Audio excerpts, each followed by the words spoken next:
humans are incredible. Like their resilience and their ability to bounce back and to get up when they've been knocked down is beyond extraordinary. And I saw that on a daily basis. Hi, I'm Jo Clark, and thanks so much for joining me today. This is the Redefining Midlife podcast, a podcast designed for the 40-plus woman who is determined to challenge society's myths and beliefs around midlife. It's for the woman who is inspired and ready to define midlife her way. Join me each week as I chat to health and wellness experts for up-to-date information on how to live well as some special conversations with incredible everyday women redefining what midlife can look like. Here's to making our next half of life even better than the first. Welcome to episode 110 of the Redefining Midlife podcast. Today we have a truly remarkable guest, Flynn. Ali is a peak performance coach, mental health advocate, and inspirational speaker. But beyond her impressive titles, her life experiences have shaped her into the powerhouse she is today. In our conversation, we'll dive into the incredible resilience that Ali has built through her own life challenges. From overcoming sexual abuse in her youth to surviving a life-threatening condition in her 30s. More recently, she's faced the overwhelming stress of parenting a seriously ill child. Despite these hardships, Ali has come out stronger each time, using her experiences to empower others. Through her work and her own podcast, Challenges That Change Us, Ali inspires individuals to maximize their potential, prioritize mental health, and build resilience. I am beyond excited to chat with Ali about how each stage of her life has redefined her into the woman she is today. Enjoy. A very big welcome to the Redefining Midlife, Ali. Hi, Jo. Thank you so much for having me on today. I've really been looking forward to this conversation. And as we're having a quick little chat before we jumped on, you were mentioning a couple of questions and I was like, I don't know if I have the answers to that. So this might be a bit of exploratory exercise for me as well. I'll get curious about being curious. Pen and paper will be good. So as I said, but you've had lots of challenges in your life so far. So these are the things, although their challenges might be different, they're not unfamiliar to you and how you navigate through those more difficult times. So from facing sexual abuse and adversity in your younger years, you had a life and death condition in your 30s. More recently, the stress and toll that comes with having a seriously ill child and how you navigate through that, all the while as maintaining as normal as you can family life, relationship with your husband, and running a number of businesses. So, my God, darling, you must just crash at night time when I think about what you're doing. Yeah, 8:30 you will not see me. I'm like asleep by like 7:30 or 8:30 at night and done. Yes. And just how every one of those challenges that you've gone through has redefined who you are at that stage and taking you on to the next stage of life. So this will be a really great conversation to learn from you and your, the wisdom you've accrued over the years on going through these different things. So thank you for coming on. And I know that you said nothing's off the table. So you are a very honest, raw, open person. And I thank you in advance for everything that you're going to be talking about with us today. Thank you, Jo. Let's get stuck into it. Let's get started. Okay, my darling, can you take us back through to your younger years? Where did you grow up and what were those family dynamics like? Oh, well, one of the toughest questions people can ask me is where did I grow up? Because I lived in so many different family homes and towns and lived overseas. I lived in the country. I lived in the city. I lived by the beach. I think I'd gone to, I forget the number now, maybe 8 or 10 schools by year 5. Wow. So I moved school or house every year of my life for the first 16 years. And part of that was because I grew up in a violent home. So when people started to realize or notice things were going on, we'd pack up and move. Mm-hmm. I think another part of that was my father was the eldest of 10.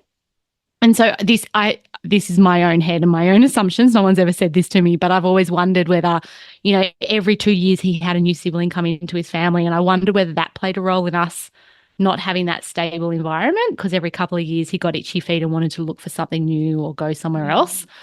So yes, I did. And unfortunately, I did grow up with lots of violence in the home. I'd experienced sexual abuse at the age of 5 for a couple of years and violence throughout my whole my whole younger years, right up until I was about maybe 17 or 18 when I left home and didn't really return after that. I sort of then went into this like space of couch hopping, I guess you could say, with mates' places at university.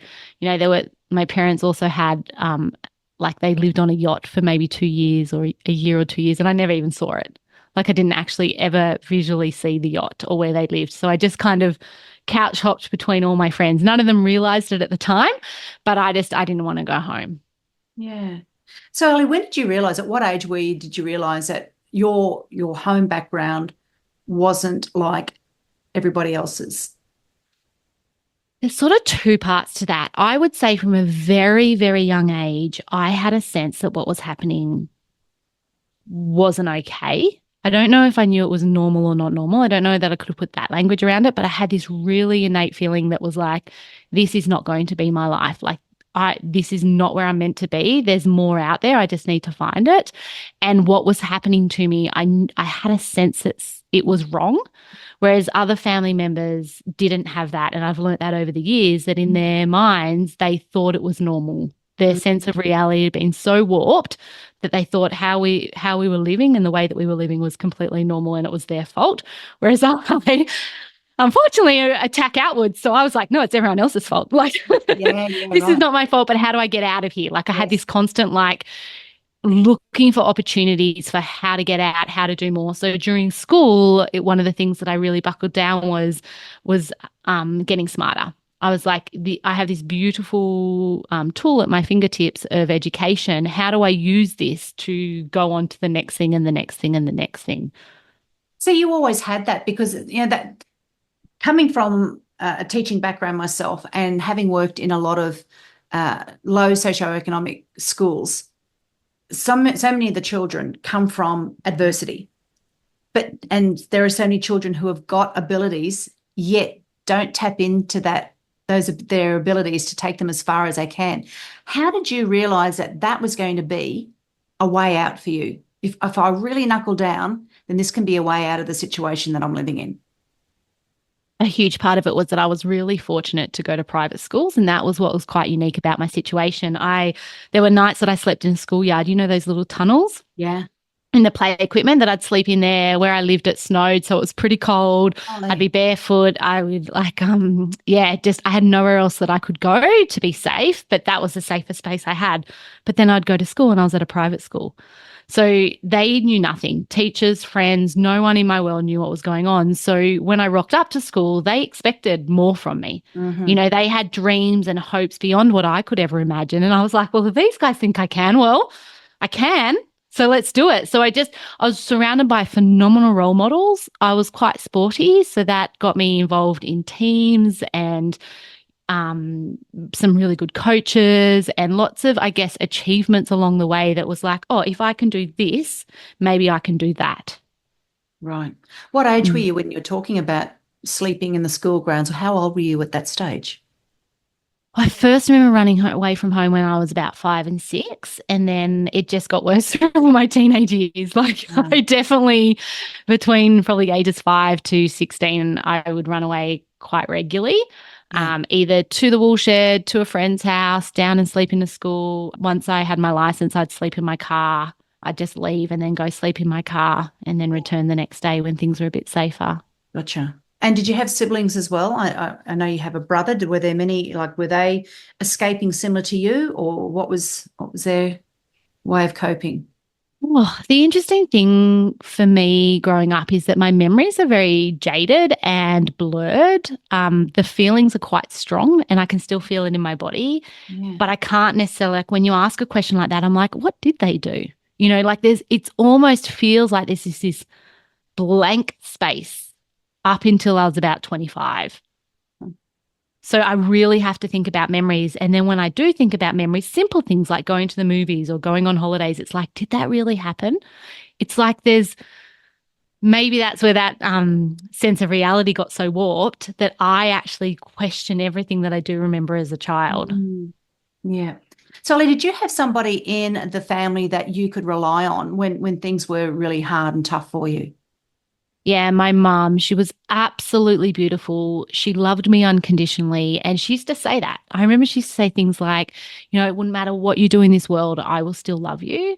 And Mm. I've since gone on to study a, undergrad in psychology and a postgrad in emotionally focused therapy. And I've learnt that, if you're shown nurture at a young age, then you can have more of an ability to flip that nurture inwards and show it to yourself. But if you've never experienced any form of nurture from a primary caregiver or someone around you, then it is much harder for us to kind of love ourselves. So I will be forever grateful to my mum for showing me so much love and showing me a way on how I could actually love myself through all of this kind of adversity and chaos that was happening around me. Oh, thank you to your mother then. I know. She would have saved you in so many ways when you think back on what you've just shared then, what you've learned. So is Mum still alive now, Ali? Or She is, but she has dementia. oh, she does she rang me she? a couple of Oh, nights ago and she's like, so why is my oldest daughter's called Jess? Why is Jess buying my home and moving in tomorrow? And I was like, Mum, Jess is 14. She's not buying your home. So yes, my mum, unfortunately, she darling. still knows who I am, but that Yeah, it's not much more than that. yeah, that's hard. Yeah, That's hard. yeah. Yep. And so, did you receive any help other than those beautiful words and the nurturing from your mum? Did you receive any help? I know you said the school didn't really know about it, but was there a counselor or someone that you could have? Uh, No, no. So in again, my memories are blurred. So yeah. my recollection is that the first person that saw the violence, any violence in my life, was when I was about 25, when I had chemicals sprayed in my eyes, and a part taken out of my car so that I couldn't leave the property. And I had a friend there at that stage, and she was one of my besties, and she was like, I had no idea. Like, no idea that this is what you grew up in. So I don't know that anyone around me really knew. And it wasn't until, and we'll probably touch on this a bit later, but as I got older, I went traveling around Australia. I ran amok. I was quite self-destructive, as you can imagine from that childhood. Yeah. And I came back over East and ended up getting back with my partner who had been my boyfriend and now is my husband. And when we got back together, I was like, if he can love me with all of my crap, and all of my pushing away and all of my aggression and all of my self-destructive behaviors, then what am I doing? Like, what am I actually Mm. doing in this relationship? Because he deserves so much more of me than what I'm giving him. And that's when I went to therapy. So I think I might have been around 25 or 28 at that stage. And then I did a couple of years of therapy to start to unpack. And it was incredible and amazing. But up until then, I remember, I hadn't seen a counselor and no one really knew. Yeah. So you were able to compartmentalize that part of your life and then move on with other areas. Is that what you did to just to survive? Yes, although it did come out in my behavior. Like, I drank at an early age. I had a lot of self-destructive behavior through my Mm. 20s. I would run away from people that I cared about in emotionally. So, if I had a boyfriend, the more I liked him, the more I'd push him away. Yeah. So lots of very self-destructive behaviors that I look back on now and think, God, I'm so lucky I made it through those years. It could have looked very different in any point in time, Yeah. behind bars or there were lots of things that I did that I thought, like, just for example, it was when I was over in WA, I was like, yes, let's go swimming when the sharks are out, like, why not jump in the water, anything that was high risk, I was a yes. Yeah. And does that Yeah. that although you've dealt and had so much therapy since then, those behaviors in such a high level of self, that self-destructive behavior isn't evident in this way. Are you exhibiting any of those parts in what you're doing now? Like, do you sometimes go, oh shit, what I'm doing now is it's fairly high risk.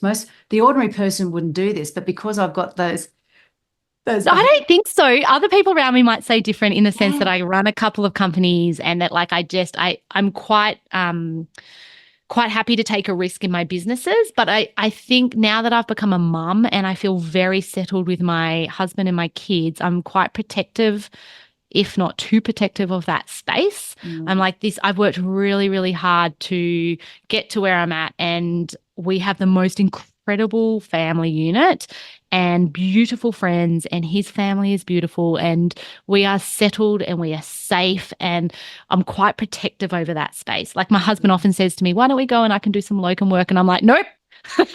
Let's stay. Yes. Like I want that Well, anchoring that's and that good. grounding. So the risky behaviors definitely not there, but there are snippets. Like my family and we went away for a holiday, and my husband and two girls went back to the hotel, and I had my baby with me. When I say baby, she's like 11 now. My Yeah. baby with me, and we had 10 minutes spare before the bus came. I was like, let's go jump on some jet skis. And she's like, yeah, let's go do it. So we went jet skiing for an hour. Like Love there's it. still those moments, but they're Yeah. not risky behaviors now. They're just Yes. more fun and more off cuff.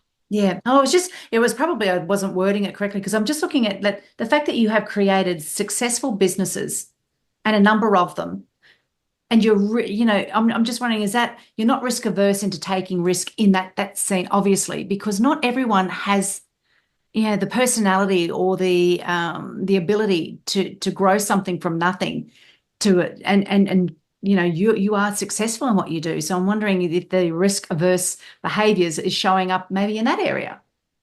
Definitely could be. And the thing that I would say about that is I've faced death a number of times. And so I'm so crystal clear on what I love in this world, like how I want to spend my days. They are limited. We don't know what the time frame of that is, but I've definitely stared down and asked the questions of what would I be doing differently if I hadn't made it through today.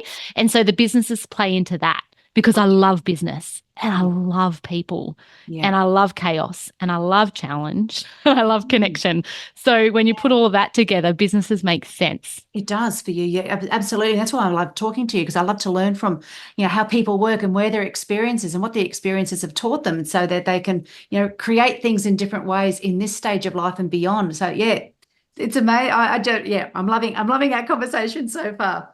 So you were also you mentioned before about your schooling years. That school was a safe place for you because it's where you retreated to when things were hard. Then you also had times where you were, you were in the group situation with you were good at your sports, you were quite academic. Did you leave school, or were you nurtured through school to have a direction in a certain way for your life? Could be your career path. Was that ever something for you? Yeah, so being at a private school, everyone just was going to uni. Like it wasn't even what are we going to do after school? It was like, which uni do you go to and what are you going to study? So for me, I didn't know any other way. So I was like, great, well, I'll go to uni. That's what everyone else is doing. Like that's what I want to do. So I went and studied psychology and law. But what I will say about that was I was just thinking then when you said around, oh, it's gone. It's gone. We'll get to this. I've had a stroke. And so my memory is not great. Yeah. And when I go back to track something, I can't find it. But yeah, I went on to university, and there's no surprises that I went on to study psychology. It wasn't so much about healing myself, which is often what people say, did you go into psychology to find an answer for yourself? I went into psychology so that I could make sure with my whole heart that I did everything I could to stop another child going through what I went through. So if there is any way that I can prevent family violence in Australia or around the world, I was all in. So psychology and law seemed like the best two degrees to do for that. Yeah. And to really understand human behavior. Because of my home, I learned really early on around micro behaviors, so around understanding and picking up on the nonverbal cues. So if someone looks a certain way, what does that translate to? If they lean in, what does that mean? I didn't know that at the time. I know that now with all the academics that sits behind where I'm at. But when I was younger, I would just watch people, every human I could, and I'd watch their behaviors and I'd be like, what does this mean? And how does this do this? And why do they do that? And what motivates them and what drives them and what's their fears? And I was really curious around human behavior so that I think if we look at it, I could stay safe. Yes. But all I felt was this innate curiosity about understanding humans, understanding people. And so when you left uni, Ali, did you work in a practice where you were able to, because the driver was to stop this from happening to as many as children that you could. So did you go into that career path initially? No, I went and worked for Pastel Pearls. So I went and worked at sea for like 9 months while I was finishing my law degree externally. And then I came back and there was a situation where we had to get an AVO for myself and for my mum. And we went into hiding. So I gave up everything that I was doing and my mum and I went into hiding for a long time. It felt like a long time. It might have been a couple of weeks, which is a long time for people not to know where you are. We had no contact with the outside world until we got to court and got an AVO.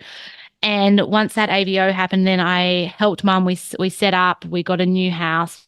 I worked and helped pay for what we needed. And so I sort of put my life on hold so that I could set my mum up so that she was going to be okay. And then this was after university, and then I ended up getting back with my partner, who I said is my husband now. And so I moved to where he was. And that's kind of when I started working in a mental health rehab. And I loved it. Like, I really love that work. And then I went on to work as a youth and outreach counsellor for children and adolescents that were homeless or at risk of homelessness. So working a lot in the space of domestic violence and sexual assault. And again, really love that work. Like, when I think back to those days, my heart lights up because of the beautiful children that I met and the adversity that they faced and what they could get through. Like, humans are incredible. Like, their resilience and their ability to bounce back and to get up when they've been knocked down is beyond extraordinary. And I saw that on a daily basis. But we had my first daughter was born. And so I thought that I would go back to that job. But when my daughter was born, I fell pregnant very quickly after. So I think I was about 4 months along and I fell pregnant again. I have very sick pregnancies, vomited my whole way through. And then had my third baby. So I had 3 and 3.5 years. So it kind of put a halt on the career. Yes. Yeah. And so when did you become ill, Ali? Like at one stage at what point, because you had a rare brain condition that, you talk us through at what point of your life was this? Is this during your early marriage years? Was this during, you had No, so this was just after the kids. So we ended up, so I stepped away from my career and had my 3 little baby girls and thought that I would go back to that, but probably not in the next couple of years because it's quite heavy work. When you work as a therapist, you are committing to the journey with the client, like in my eyes anyway. You don't kind of go in knowing that you're going to leave. So I was like, I need to be in the right headspace and I need to be anchored to be able to go back into that work. So I'd kind of stepped away, and this is how I got into business. I was training at a local gym and one of the instructors said, would you think about doing your Cert 3 in fitness? And I was like, oh yeah, I don't know what else I'm going to do at the moment. I love study. Yeah, I'd love to go do that. And then I went to do my Cert 4 and one of the other local gyms said, if you come and open up a business here, you can have our whole gym for free and access to our clients. So at that point in my life, I had never considered running a business or owning a business. I didn't come from a business family. I had never studied business.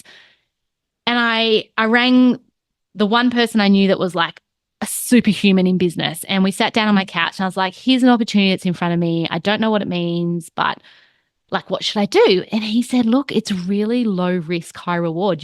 They're not asking for rent. Why don't you give it a crack? And I was like, okay. So I started business. So I started a PT business, a personal training business.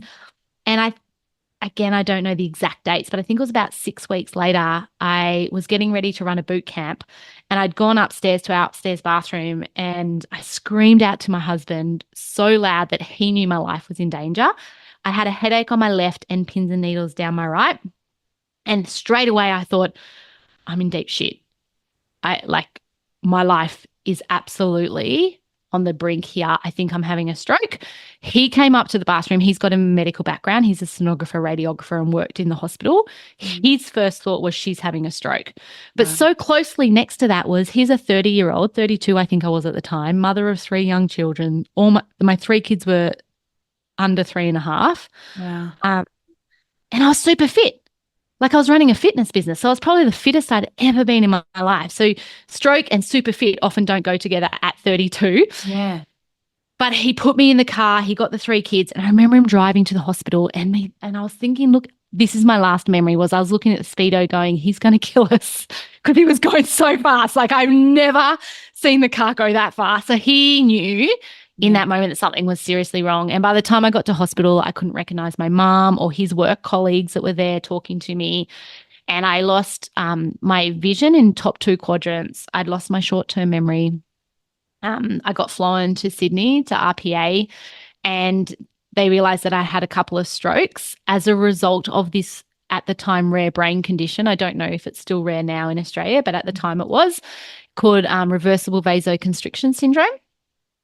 And this is what they told me at the time, was that you have this brain condition for about 4 months of your life, but then you get better and you don't worry about it anymore. Like, it's just this thing that happens, this chapter of your life. And the bottom 5% of people have strokes, and then like 1 or 2% of people may die.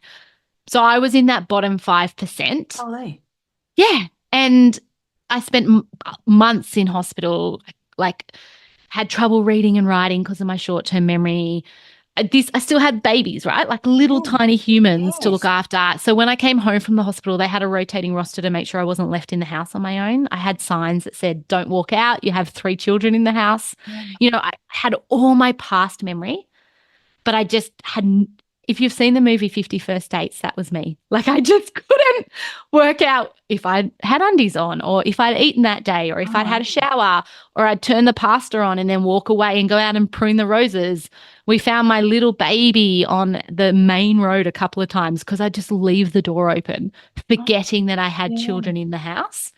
So it was very tricky time. And we didn't know. We didn't know if any would come back. Like, really?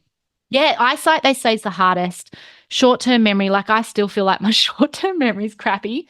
Now, that could be my stroke. It could be getting older. It could be my POTS. But,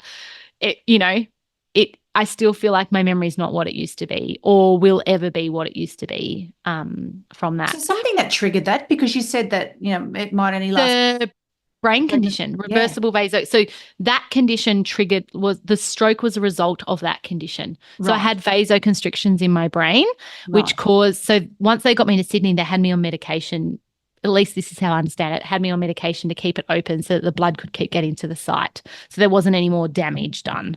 Okay. And what causes that condition? Is it genetic? Is there something that? No. Okay. So it was pretty rare back then, so they don't really know.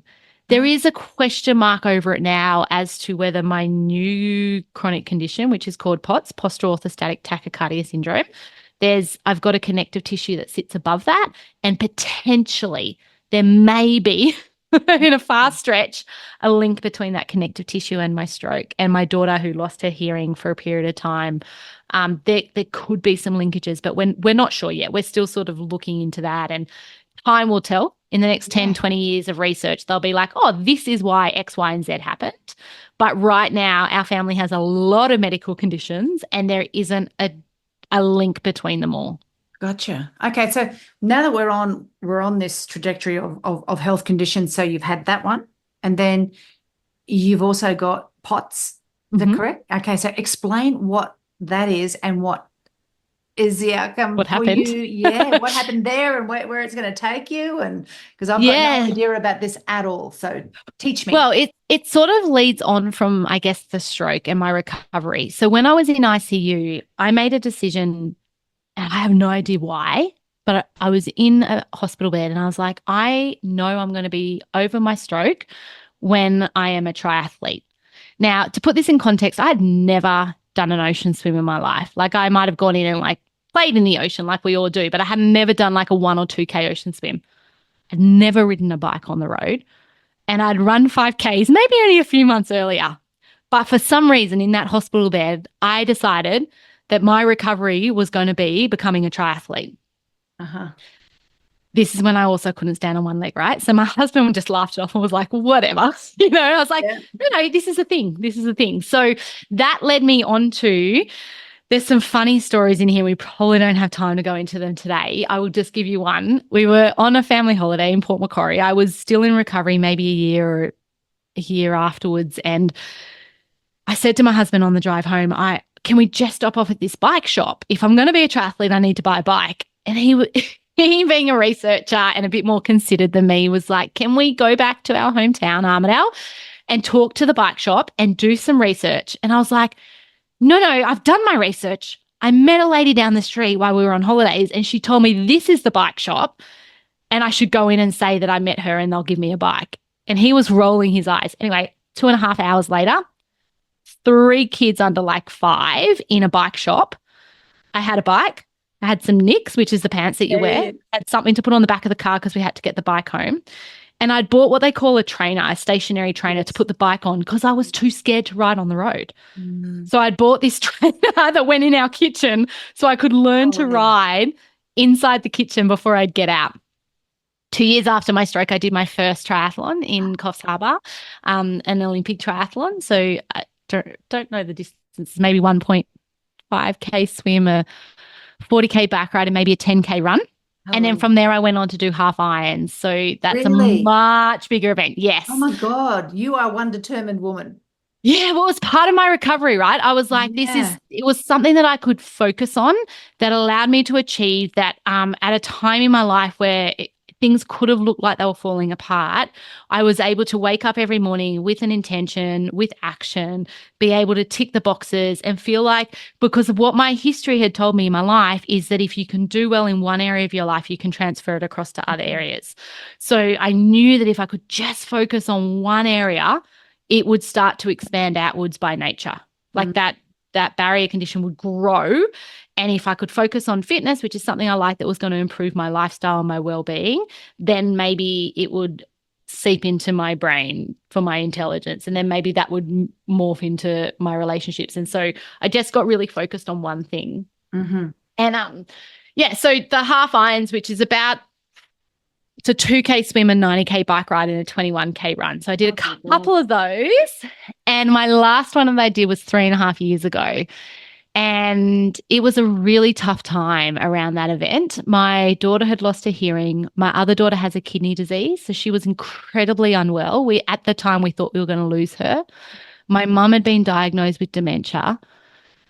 I was training for this event that was when we went up to do the event, it was in a 36-degree heat, and we lost a mate in the event. He passed away. Yeah, it was devastating. So I came home from the event, and 3 weeks later, I was first on scene at a car accident where they were non-responsive. So there was just one thing out, and this is all in the space of maybe 3 to 4 months. And then I got sick. Like, I wonder why. At the time, we didn't know though. So I started to get a pain in my leg when I was running that night. And so I went to the physio and I said, look, maybe I've got a tendinopathy or something's wrong. Maybe I'm deloading too much. But every time I run, I have a pain in my leg. And that pain in my leg went to pins and needles, to electric shocks, and then moved across to my other leg, up to one hand, then to the other, and then started to creep over my whole body. I knew I was sick. And within a couple of months, I couldn't even walk to the kitchen. I could not stand up and have a shower. On my 40th birthday, I could not have a cup of tea with the kids. I'd stepped away from all my companies. By this stage, I'd grown 3 businesses, and I might have had about 27 staff at that stage, and was thriving after the stroke, doing the half irons, loving life. My kids were growing up, like things were good. And then, I was just getting sicker. And every day I was getting sicker and sicker. And I was showing up to doctors' offices and saying something is really wrong with me. In my mind, I thought I was dying, and I thought they just hadn't found out what was wrong yet. There were a number of things that were said. They obviously ruled out things like MS, brain tumor, a condition that they thought I might have had, hyperexcitability syndrome. Like, I was having all of these tests, MRIs, nerve conduction studies, like you name it. In that period of maybe 18 months, it was just test after test after test. At one point, they thought my brain condition had come back, which is like only 4 people in the world. So I was on the email to the best researcher over in the UK being like, hi, I'm Ali. I know we haven't met, but you know how there's only 4 people in the world with this condition? They're saying I could be your 5th. Are you interested in studying me? Like, I was just like, who's the best and how can I get in contact with them? Then we found out it was POTS, which in hindsight, I'm like, why did I not connect the dots? Postural, so standing up, orthostatic, so my heart rate would get up really high.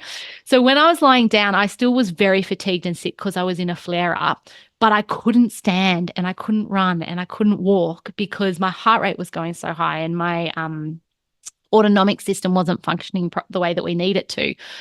So once I discovered it was POTS, the same way I did with my stroke, the same thing I did with my daughter's kidney disease, the same thing I did with the triathlons. I was like, I'm going to study this like a university degree. So what do I need to know? Who do I need to know? How do I put myself right in the middle of it? So I'm now on the board for the Australian POTS Foundation, and I hear the cutting edge research around it. I am so disciplined. Like, I've never been so thankful for my athlete mentality in all my life as when I got POTS, because it was hard. I would vomit walking around the block. This is from like a half Iron woman to vomiting walking around the block. I did my first run today, 800 meters. It was so hard. It was so hard. So today. Yeah, Congratulations. Oh my today, God. yes. I was so hard. And I was like, what you need to be able to do, the narratives in our head, because it would have been very easy for me to flip into like, I used to be able to do this, and poor me, and like, this sucks. But instead I'm like, this is freaking amazing. Like, I can run more than 5 meters. Like, I am getting there, and it might take me 5 years or 10 years, but like, I'm doing something I couldn't do 6 months ago. I'm doing something that I thought I would never be able to do again. Like, this is amazing, and it hurts and it sucks, but that's okay, because I will get there, and trust the process. So yeah, the POTS, like, when I compare the two, I remember standing in a room doing a keynote one day, and I think Mark Beretta from Sunrise, he asked me the question. He's like, "Els, out of everything you've been through, like, what's the toughest?" I've got a new one since that conversation, but back then I said, this is the toughest. I said, everyone here, the 100 people here, raise your hand if you know what a stroke is. And everyone put their hand up in the room. And then I said, now raise your hand if you've heard of POTS. And 3 little hands went up. I was like, this is really hard, because it's an invisible illness. Now, so is the stroke, but people have an understanding of what stroke means. So if I say to someone, I've had a stroke, they automatically have some sort of narrative around that to understand that I'd been through adversity. There was a period of time in my life that would have been really hard, and that I'm doing really well. Like, they can make that assumption without any further knowledge. When I say I have POTS, which to me was so hard, like, I could not even be a mom. Like, I couldn't even have a cup of tea with my kids. It was so hard, but no one has any narrative around that. No one has any context around that. I mean, it is changing nationally as we speak. More doctors are becoming aware. Hopefully a lot of your listeners will be becoming aware of what POTS is, I've or never at heard least, of it before. yeah. So once you've got POTS, you've always got POTS. Is that what happens? Like, it's a... Yeah, they say it's incurable, but I'm still learning about the condition, but I am so confident I'm not going to be a statistic. And I don't know if that's ever going to make a difference. Like, I don't know if me sitting here saying I'm not going to be a statistic is ever going to change anything on my trajectory. But I figure if you've got a choice between road A and road B, and we actually don't know, then choose the road you want. Yeah. And put all of your energy and resources and everything into that. Like, I talk about this. My daughter's just finished a bout of a chemo treatment for her kidney disease, not cancer, but a similar drug to what you have for cancer, a chemo drug.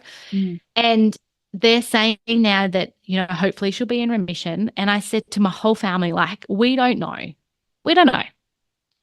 But we've got 2 choices. We either sit on the side that says she's going to get sick again and live our life every day thinking she's going to get sick again, or we sit on the side that says she's not going to get sick again, live our life every day wrapping ourselves in this story that is she's not going to get sick again, and deal with it if it happens, because that we don't know. And fear is of something that hasn't happened yet. So why not pick the road that is going to be more helpful, more beneficial, more enjoyable? Absolutely. The energy of that compared to the energy of being defeated by something that may not even occur is huge. And they've got all the science. There's so much science coming this way, like the work of Dr. Joe Dispenza, just some of the research coming out from when he has his big conferences and meetings, and drawing blood and having all the experts look at what happens with cellular changes just from that infusion of positive energy compared to, a negative energy and a negative mindset. Huge. Yeah. And in saying that though, Jo, I really want to honor the space of when I'm rock bottom, I'm rock bottom. Oh, yes. Like, I'm not this cheery, go lucky, like life's going to be amazing. This last year has been the hardest year of my life, without a shadow of a doubt, with my daughter being sick. Hands down, I struggled to get through. And one of the hardest parts of it all was that people thought I was fine. No matter how much I shouted from the rooftops that I wasn't okay and that it was tough, people still, because I run 3 businesses, because I have an international podcast, because I sound this energetic, people would be like, yeah, she's having a tough time. But I couldn't explain to them that I was like on 1%. Like I had nothing more to give. We were just crawling over the line. We were beg, borrowing, and stealing any way we could of people's energies or resources or getting that whatever help we could just to get through this last year. So, Ellie, did you ask for help during that time? Yeah, clearly not in a way that I felt like I was asking. Yeah. My friends say to me, "As you weren't asking." So it's very interesting, isn't it? When my little girl, that little girl that grew up in the violent home, has a backpack that says, "Fuck you, world, I can do this on my own. And I'll put it on and I will get through this. I'll knuckle down and I'll do it." And I think that comes up whenever adversity hits, that little girl puts on the backpack and it is my greatest strength, right? It is what gets me through. It is what makes me, like, the lines in my head are things like, there's no problem you can't solve. You can do hard things. Life ebbs and flows. Like, this is just a period of time. You just got to get through it. Like, even wait it out if you have to. Life cannot stay static. So I have all these amazing mantras in my backpack, but they don't involve the people around me. They're all like self-focused, self-disciplined, one step in front of the other, focus in on what you can do. Don't focus in on the things you can't. Like, I kind of clear the shelf. When adversity hits, I clear the shelf of everything I can to make way for just to focus in on the things that matter the most in that moment. And that's usually my family. Yeah. So that can feel like for others that they got put to the side. Yes. Not my intention. And so when I feel like I asked for help, they would probably describe it as they got put to the side. Yeah, gotcha. Yeah. I don't know if that answers your question. No, it does. It does answer my question because, you can see that, as you said, you were at rock bottom. You had nothing left to give, yet people still thought you're okay. So that's why I asked that question, because sometimes we don't say those exact words. We don't ask for the help that we really do need, or ask for it in a way that other people can't interpret.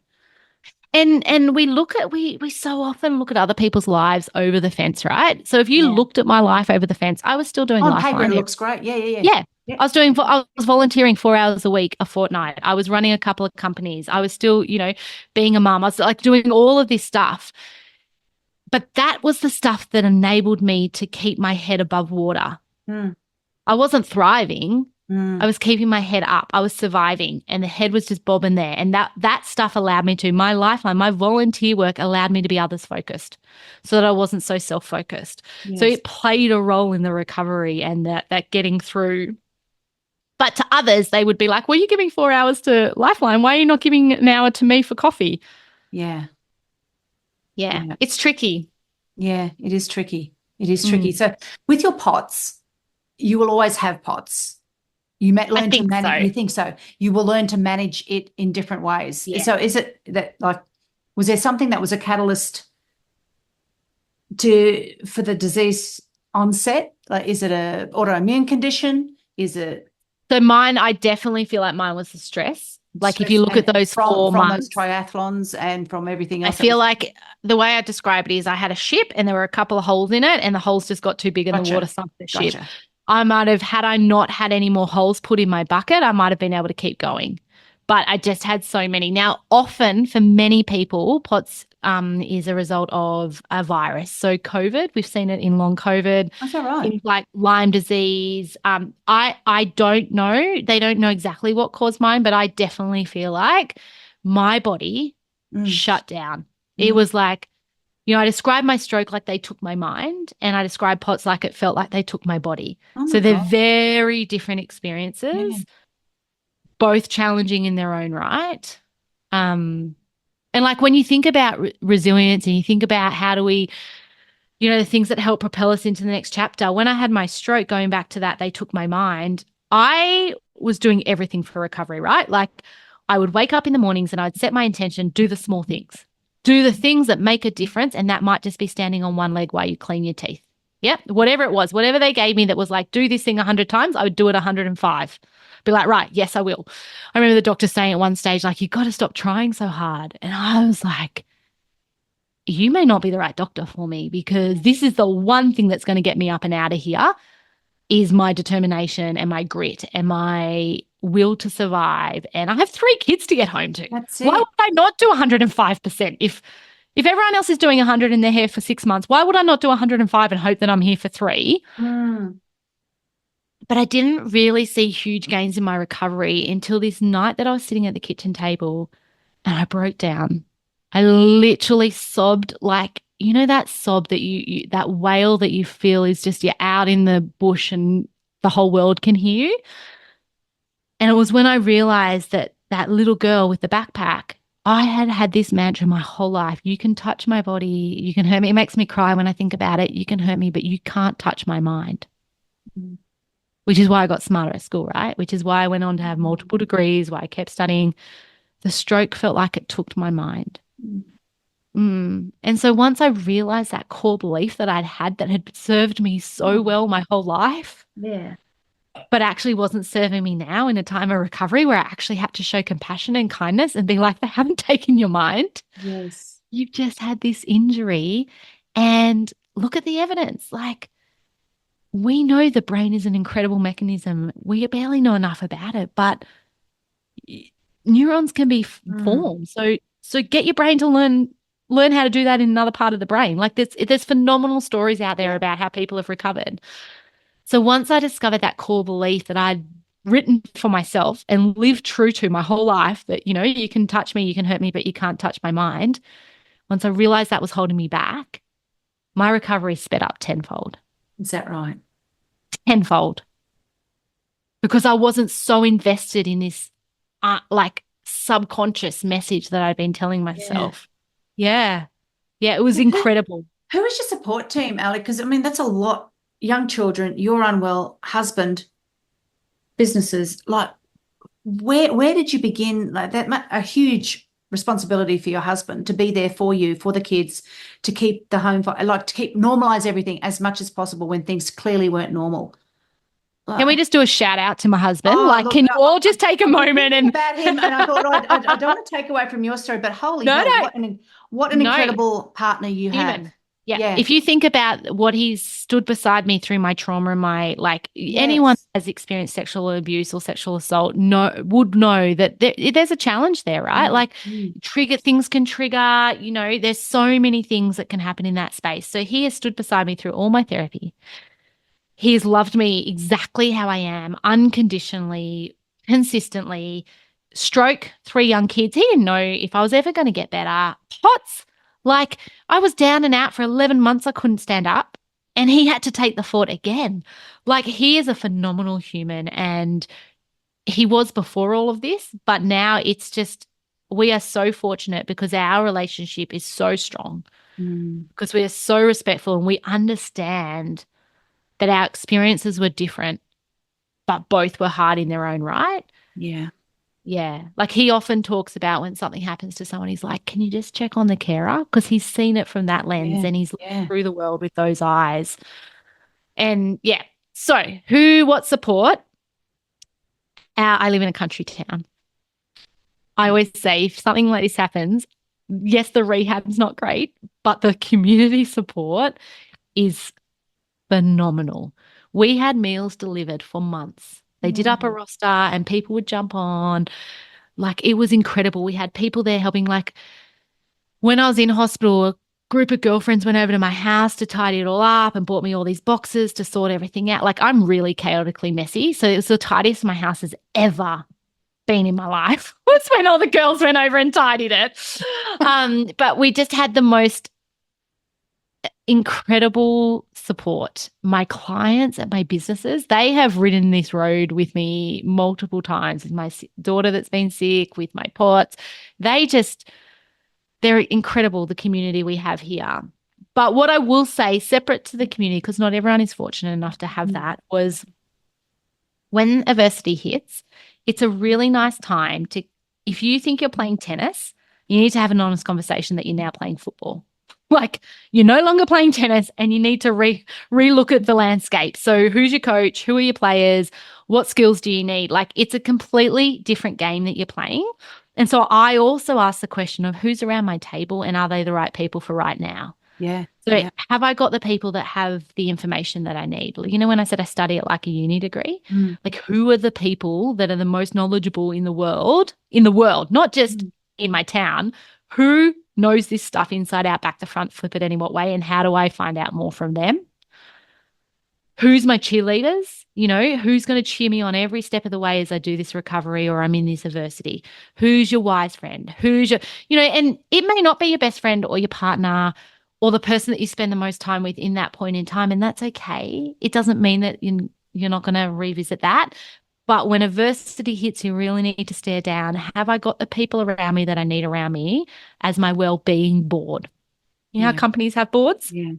And you bring people on for their expertise. Who's my well-being board, and how do I give them front and center seat at the table, and when do I go to them for what?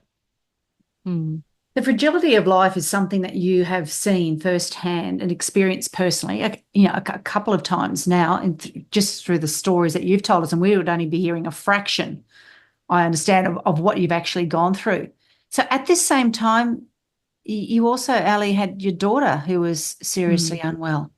I mean, any parent who's got a child who's unwell, they would do anything to swap roles. Yeah. So, how did you do that when you weren't on top of your game as well? I mean, that must have been absolutely heartbreaking for you as a mum, that you were showing up as best as you could in the way that you could, given your circumstances. Well, I did it really poorly, Joe.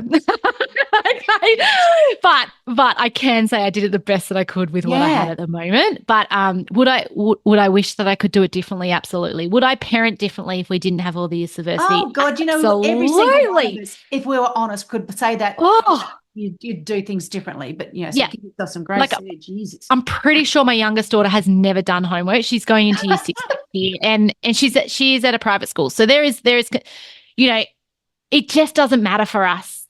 Like, we've had to get so clear. This is the beautiful thing that comes out of adversity and staring down death. We got so crystal clear on our values as a family. What guides us, like what's our North Star that lights up the road in the middle of the dark, because when adversity hits, it is dark. So what is that light it up? And for us, it's things like experience and connection. So there was one stage that my daughter was incredibly unwell, and she was in a wheelchair, and I was like with my POTS, could barely stand up, and we bundled all the family into a plane to go to Melbourne for a few days. It cost us, you don't want to know, so much money, but we were creating memories because we thought if her or I don't see the year out, can we create more memories today that the rest of the family will have? And we just did that again. So our last holiday just gone, we went up to the Sunshine Coast for 2 weeks, and everything we did was about creating memories and experiences, because we thought, again, it cost us an arm and a leg, and not everyone's that lucky, but we have chosen to spend the money on that because we said, if she gets better, we're not going to regret it. If she doesn't, we're not going to regret it. Yeah, that's right. Let's do this and do this now. Yeah. If my mum had dementia at like 64 or 65, so that means I have 15 years potentially. That's not a long time. That's like 6,200 days. It's such a short period of time to create memories with your children and experiences. And when I've been on my bed thinking I don't have long to go, it's not how did I talk to that client on that day, or how will my work colleagues remember me? It's what memories are in the memory bank for my family and my loved ones, the people that I care about the most, my intimate people. What memories have been created and what legacy are we leaving, and what impact have I had on this world with what I've learned and experienced? So that was how the podcast started, but they're the things that I think about. And so when I'm well, I focus on making sure we continue those things, right? Yes. Very easy to get back to your day on, day out, not creating experiences, not creating memories. That's amazing. I'm in awe of you. I think I've got a girl crush now just listening to you. How incredible you are. So now tell me about your daughter. How is she traveling now? She's so well. She is so well. She missed 10 or 11 months of school, and she has been back for about 5 weeks. And like, you think I have resilience, mate? You need to meet her. That kid blows it out of the park. And she says, when I say, where does it come from? She says, Mum, I don't know any different. Yeah. So it is a little like that, I think, sometimes. Is resilience is we get built over time. It doesn't happen overnight. It's through multiple experiences. And yeah, I did a little podcast with her when we were going to Westmead, I think, which is the Children's Hospital in Sydney, which is 5 hours from our house. And I really wanted my podcast to keep going, but I'd run out. I'd used all my episodes and I just happened to off the cuff mention in the kitchen. I was like, oh, I'm going to have to stop this podcast. I don't have anyone. And my daughter pipes up. She's been vomiting all morning. Yeah, so sick. She had a rash over her whole body. She's like, Mum, don't stop your podcast. You love your podcast. I could be a guest. And I was like, no, it's fine. It's fine. And she's like, no, I really want to be a guest. Can we do it now in the lounge room? So she was in her dressing gown. I'm pretty sure I might have still even been in my nightie. I don't even know. I can't even remember. And we did this little episode, 20-minute episode of me interviewing her. Holy. She was so sick. But the words of wisdom that come out of her around, I asked her questions about how do you go back to school when you've missed so much? Year 9, missing 10 months. How do you step back into a co-ed school with no hair? Like you lost all your hair, you haven't been connecting with your friends, you've missed all the schoolwork. Like, how do you? She's like, well, you take the first step. You just do the first thing. And then once you do that thing, you do the next thing. Wow. And then once you got that down pat, you do the next thing. And I'm like, can we all take a leaf out of your book? Yeah. What a wise young woman she is. Holy. I know. And she just wants to live, right? Yeah. She's got 2 jobs. Like she's only been back at school for 4 or 5 weeks and she's got 2 jobs. She talked herself into a second job. The people that are renting the front, she went up there the first day, she went up to them and she said, looks like you might need some help here. Could I come in on a Saturday and help you unpack everything for free? What do you say to a 14-year-old that's coming? And they're like, yeah. And she goes, great. I'm happy to work for you for free for as long as you need, for as long as you want. I just want to be here because I really like this shop. And now she works there every Saturday. Brilliant. Good girl. Taking a leaf out of Mum's book, though, I must say. She said she's going to be fine. And, for any parent out there, I reckon some of my biggest fears going through having my daughter being unwell from, she missed more junior school than she attended. Yeah. My fear was like, oh, but she's missing so much school and what's this going to mean? And she's being held back. And like I had all this stuff, all these lines in my head that were on repeat. And it wasn't until I really opened my eyes and saw my daughter for the brilliance that she was. And I thought, it doesn't matter if she never spends a day at school for the rest of her life, she's going to be fine. I was attached to that outcome. I was attached to that expectation. I had sadness and fear that she didn't have. Yeah. And I had to have a really honest conversation with myself. I'm like, just stand back and look at this from a bird's eye view and get the evidence. Like some of the most incredible humans I've met have had the biggest adversity. Most of them never finished school. Like they have been knocked down over and over again and they have risen and they have this innate drive that no one could teach. Yeah. And I'm worried about my daughter that's got that. I know. Isn't it amazing is that we've got one measurement of success and that has to be through an academic pathway and you go, oh my God, that's just such a narrow view. Yeah. Well done for you for picking up on that because you could have continued on with that story and that whole narrative. Yeah, and it came from my childhood because education saved me. Yeah, so I had this whole education saved me and it's so important and it is so important. Like, please do not get me wrong. I think education is the key. But what is education? That's a better question we could be asking. Yeah. Yeah. Doesn't have to be a piece of paper at the end of whatever. Year 12. Yeah, that's right. 1 year of your life. Oh my God. So Ali, now tell me, how are you going with the combination of running businesses, maintaining a marriage, family life, making sure everyone is ticking along beautifully, as well as a busyness of this stage of life for you? Like, as for a woman, it is busy because your kids are at different stages and you've got to be there for all of them, got to be there for yourself, and you've got the combination of 3 businesses that you're running and a podcast, which we'll get to shortly as well. So how in God's name are you doing it all? I actually don't know if I have the answer to that. You Do you just know what the first thing that came to mind though, interesting. The very first thing that crossed my mind when you said that was I picked up on when you said, you're doing all this stuff, but you have so much more to come. And I thought about, I had this, I was at this workshop the other day and the lady drew up on a butcher's paper, 20 to 50 and 50 to 80 years. And she said, stand there as a 20-year-old and look forwards into your life. There's no way you could imagine that you have done or will do as much as you do. The amount of kids that you have, the marriage that you're in, all marriages that you've had, the houses you've lived in, the careers that you've had, the experience. Like as a 20-year-old, you'd be like, no way. Yeah. We're standing at 50. I'm not 50 yet, but stand on that 50. You have that same time again. Like that excites me. Oh, I'm like, I get to do it all again. Like that is what I thought of when you said that. It wasn't like, how do I do what I do? I do what I do because I love what I do. I'm so passionate about what I do, and I'm so crystal clear on what's important. If my kids need me, everything else goes. Yeah. They have words that they can use for me. Like my middle daughter, it's meerkat. If she says that word, she needs me and nothing else in this world matters. We use measurements all the time. Like one of my children would say to me, Mum, this is an 8. I need you to sit down and help me with my homework because it's an 8 out of 10.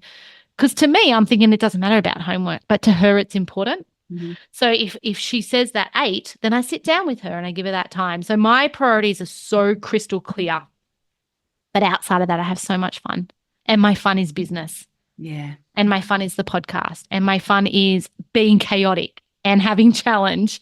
Like those things drive me, and having challenge, connection, and chaos, love it. So how can I create so much of that outside of my core values, priorities? And there's a really, really tight band around my core values and priorities. And that's it. I've said it already, but that's the gift from adversity. Yeah. I don't have to question that. I stared it down. My husband and I have said multiple times, what would we do differently if someone wasn't here in a year, knowing that someone might not be here in a year? And right now we would say nothing. The only thing we might do is travel overseas and experience different cultures. And we can't actually do that just yet because my daughter doesn't feel confident leaving Australia yet, and that's okay. So there's nothing else in our lives right now as it stands. If one of our family member died, there is no regrets. Zero. Yeah. And how many people can say that? That's like, right. That's amazing. It's so cool to be able to sit here and then you just play all day. Like when I say play, business. Like there are so many little bushfires to put out, and I love that. So where do you see the direction for your businesses? Like what would you love for the future with just in that area of life? Ooh, $1 million question, right? Whenever we do strategy, they're like, so Als, where are we going? I was like, I don't know. We're just having fun while we get there. I see the businesses as a vehicle. All of them, the podcasts, the businesses, the volunteer work. I love helping people, and these are just vehicles. So whether I stay driving that vehicle or I change vehicles, I can't predict that because I'm very happy to jump ship and do something different if something comes up. I've had my fitness business for 10 years now, and we stared that down a few times. Should we sell it? Like when things were going on, like why have so many? I did sell off one business and I just took it back 12 weeks ago. We've had 100 clients come in since I've taken it back. But we have said, do we want this? Why have we got it? What does it do? How does it serve us? And it always comes back to my fitness business is the community. Like it is my bigger family. And how we can help people and change their lives on a daily basis is phenomenal. My business partner works for the Brisbane Broncos. He's head of performance up there. And we often have discussions, and I always say to him, what's something you'd like? He goes, I would love to own a gym down the road, run it with a mate, and have all my mates come in and I train them. And I was like, that's what I have. Yeah. Like I have that in my doorstep. Every day I show up at 6 a.m. Well, we actually come in and train at 5 a.m. And then at 6 a.m. all my clients come in. By 7:30, I've met all my connection needs. I've done my fitness. I've helped people. That's all before 7 a.m. Yeah. Yeah. So it's so more of the same. More of the same. More of the same. I would love the podcast to. I love hearing from my listeners how it helps, because every time someone messages me and says how that helped them or impacted them, then I'm like, all right, how do I get 10,000 more people to listen? If if each episode I release into the world actually helps people and changes their lives and moves them the dial for them, like if you think of a traffic light, red, orange, green, if they're in the red and listening to the podcast gets them one step closer to the orange, I'm all in. Yeah. So how do I do more of that? Yeah, I'm the same with you on that level as far as a podcast goes as well. So let's talk about your amazing podcast. Your podcast is called Challenges That Changes, and you have just given us an absolute masterclass in the various challenges you've had and how it changes. So it is in the top 2% of podcasts globally. And I was lucky enough to be interviewed you recently, episode 128, everybody, as well. Yeah. Just tell me why you decided to start that podcast. What have you learned? Like, what is the common thread that you've learned from your guests? Okay. This is going to make me cry. Jo, I thought I was going to get through the episode without crying. I'm going to make a break. Take a breath. So the podcast started when I had POTS and I couldn't walk and I thought I was dying. So I had a commercial publisher reach out to me and ask whether they could write my bio. And at the time I was like, I can't write, like I'm dyslexic. I have trouble putting sentences together. I write all over the page. If anyone ever looks at the way I write, it's never in a straight line. It's like all different ways on the page. So it never makes any sense, not even to me. If I pick up one of my pieces of paper a year later, I'm like, what is that? Yeah, right. So it didn't make sense when they were talking about that. But I wanted my kids, I wanted them to know a couple of things. I wanted them to know that they can do hard things. I wanted them to know that everyone has a story. Like I have sat on a park bench next to people that are homeless. I have picked up the Lifeline help calls at a time of need. I have worked with elite athletes and international CEOs. Everyone is human. Everyone has a story. Everyone comes with fears and doubts and things they get excited about. But as we move through time at the moment, I'm seeing more and more people judging themselves against others, whether that's on social media, whether that's looking over the fence at their friends, whether that's seeing someone else being able to do something like, just for example, in the gym. I often hear people be like, but they can run X, Y, and Z. I'm like, yeah, because they've got 40 years of a different story to you. Like we're working with where you're at right now. Where you are at this point in time, standing here having a conversation with me, and all we need is that one next step. It doesn't matter what they're doing. So I had this really like, how do I help my children know, the years I spent in therapy sessions, hearing people's stories, I was like, how do I pull back the curtains of that so my children fundamentally know that everyone comes with a story and that they need to embrace their uniqueness and find a path and know that whatever path they're on is not forever. You can change. Any moment of your life, we have choice. Always. It might be two tough choices, but we have choice.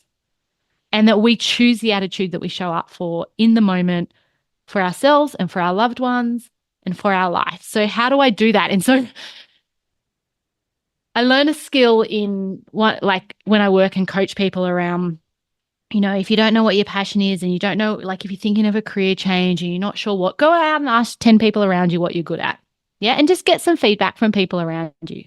So you could ask anyone that's ever met me, and probably your listeners now, I'm good at talking underwater with a mouthful of cement. So I was like, okay, if I can talk, how do I use that skill for that message for my children and leave a legacy that if I'm not here, they can still hear my voice? So podcasting made sense. One small problem. I'd only listened to 2 episodes in my life of a podcast. Gosh, you have. Yeah. Had no idea what a podcast was, but I knew that was my vehicle. Yeah. But then I was on a mission to be like, well, what do you do? If you want a podcast, what's the next thing? You need an editor. So I found an editor and I rang him, the gorgeous Sam. He's the podcast butler. He's amazing. And I said, Sam, my name's Ali. I want to do a podcast, but one small hiccup. I think I'm dying. So can I call you in a couple of months once I've got through these tests? And you can imagine, right? Yeah. I'm pretty sure there's a lot of silence. And then he was like, yeah. Okay. And that was the end of the phone call. And then I called him back in a couple of months. I'm like, right, ready to go. Let's do this podcast. had no idea what it was going to be about, had no idea of anything. And I was just like, you know what? I'm right in the midst of adversity right now. Let's just do challenges and how it's changed us, because that's what I want my kids to know. I want them to hear all the stories. I want them to collect all the strategies, start their life toolbox, so that that one day that they need something, they can reach into their life toolbox, pull it out, and voila, they have a strategy. I thought 6 people would listen. And now, obviously, global stage, I totally underestimated where it was going to go. And that maybe, just maybe, other people also were looking to understand that we are all human and that we all have a story. And every guest that comes on says, but my story's not big enough. And I'm like, what? Like, it's not about how big your story is. It's about what is your story and how have you integrated that into your world and made sense of it? And how has that impacted how you relate to the people around you and your loved ones? And how is that driving you forwards? And make sense of it. So that's how Challenges That Change Us started. Brilliant. And what's been the common thread then that you've learned from guests? Probably that everyone thinks that they don't have a story or that it's not big enough. Like every guest says that. Yeah. And that I would say, if I think back through the theme of resilience, which is probably what we've been talking about here today, I would say the most common thread is there's a couple of little things. One is, what's my next step, which I talk about a lot, but that's very common. You know, what do I do next? What can I control and what can't I control? Like, let go of what you can't control. You know, I have a little mantra that says I choose to let go of what I can't control, because that is not worth my energy and time. Like, I'm going to focus in on what I can and can't control. And that your greatest strengths, your greatest weakness, what makes you brilliant in this world and thrive, and what draws people to you will guarantee pull you under sometimes. Yeah. My ability to talk is a superpower, but sometimes I talk too much. Sometimes I'm too much for people. Sometimes my energy is too much. So, you know, our greatest strength is our greatest weakness. Yeah. That would be something that I've seen over and over again with guests. And it'd be like, it must give you a lot of heart when you hear some of these other stories as well, and what people do to get through their own adversities as well. Yeah. And I guess I didn't say this, is the personal development work. You know, I think that is probably a very common thread for anyone that has been through adversity, that's then talking about, that's really inspired to help others. Usually underpinning that is they've done the work, and their work will look different to the next person's work.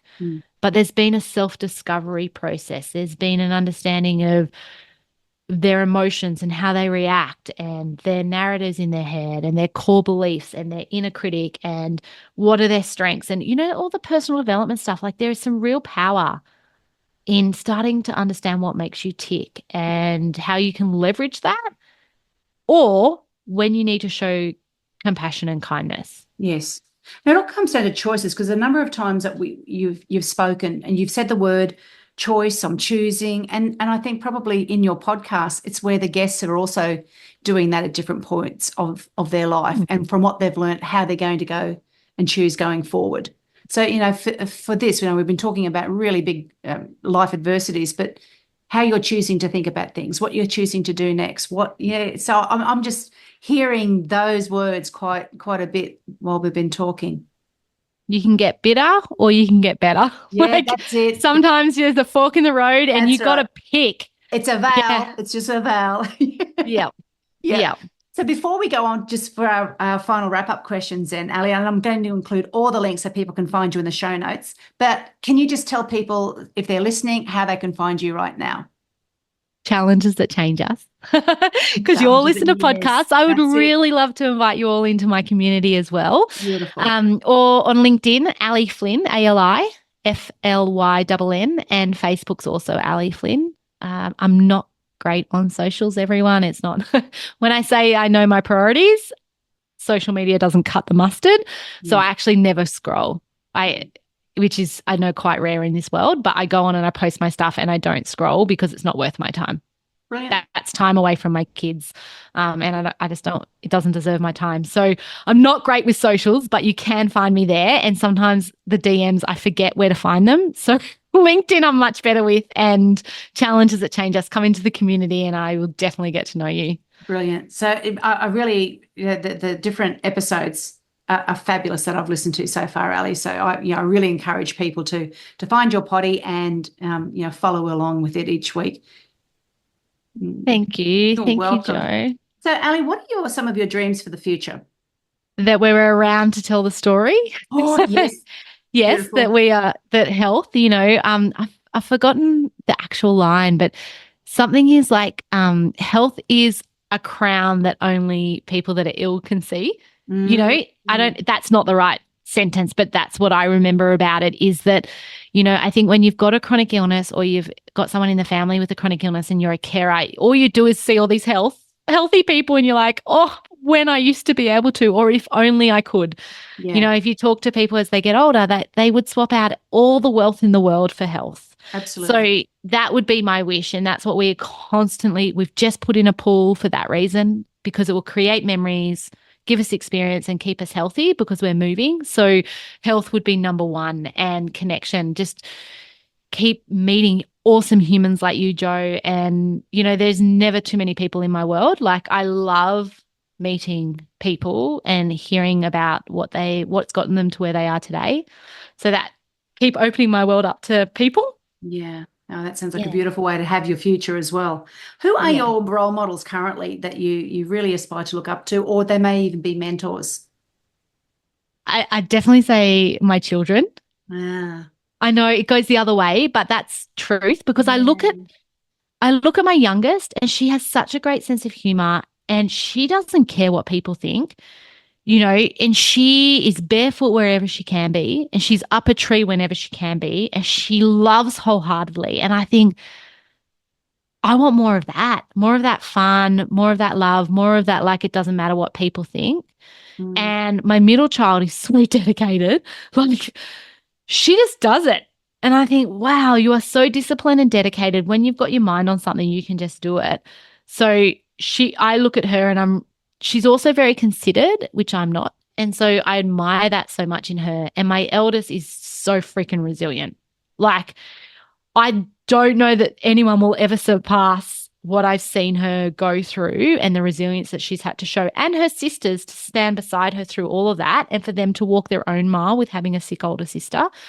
But that definitely role models there. My husband, because he is so patient and so caring and so generous of his soul. I often say to him, like, this sounds terrible, but if we were cows, you would shoot us. You would not breed from us. You would not like the amount of medical we have in our family. Like, you just wouldn't. And he's all in. mm, Like, yeah. So I think for me, it's very close to me, my role models. It's not like this vision out there of someone I don't really know. mm, It's kind of the people that I see live and breathe it on a daily basis.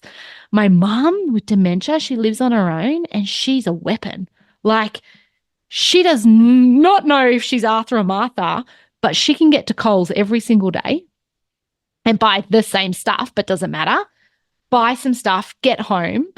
Like, that's incredible. She can still live in the moment and she can still laugh and cry and feel emotions, even though she doesn't know what she did 5 minutes ago or where she lives or who the extended family are or who her friends are, but she can live in the moment. So they're the things that I really take on from my environment around me to kind of soak up and try and embody more.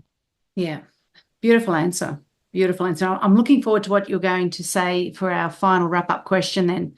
So, what do you hope 80-year-old Ali will say about current day Ali? Well, I hope the 80-year-old Ali is still here to tell the story. Um, Honestly, I think she'd look back and just say, you have had a remarkable life. What a gift you've been given to have the full human experience, even though at times it was really rough. And you lived, like, you really lived. Mm, So, what a champion. I don't necessarily resonate with that right now, but I think that's what I'd say if I was to look back. yeah. Well, Ali, thank you so much for your time, for your absolute open transparency on telling things as it is. I've learned so much about adversity, life, what it can teach me through your words and, you sharing your beautiful story. So thank you so much. I know this is going to resonate with so many women who are going to listen to this podcast. So thank you. Oh, no, thank you, Jo. Thank you for having me on, and thank you for sitting there and just asking such beautiful questions, and for also being a fellow podcaster, because it is so beautiful that people can listen in their own home at their own time to things that they're interested in. And you're doing that every week. You're showing up, and it isn't easy because it's got to be consistent. So I'm so proud of you. I know you've just made your 100th episode. So that is an amazing achievement. And I cannot wait to watch and see what you continue to do in this space. Thank you, my love. Thank you. Talk soon. Thanks so much for listening and sharing your time with me today. I'd love you to hit subscribe on Apple Podcast or your favorite podcast app to keep spreading these empowering messages. Please share this podcast with other incredible midlife women in your world. Join me again next week for another redefining midlife conversation. Thanks again for tuning in.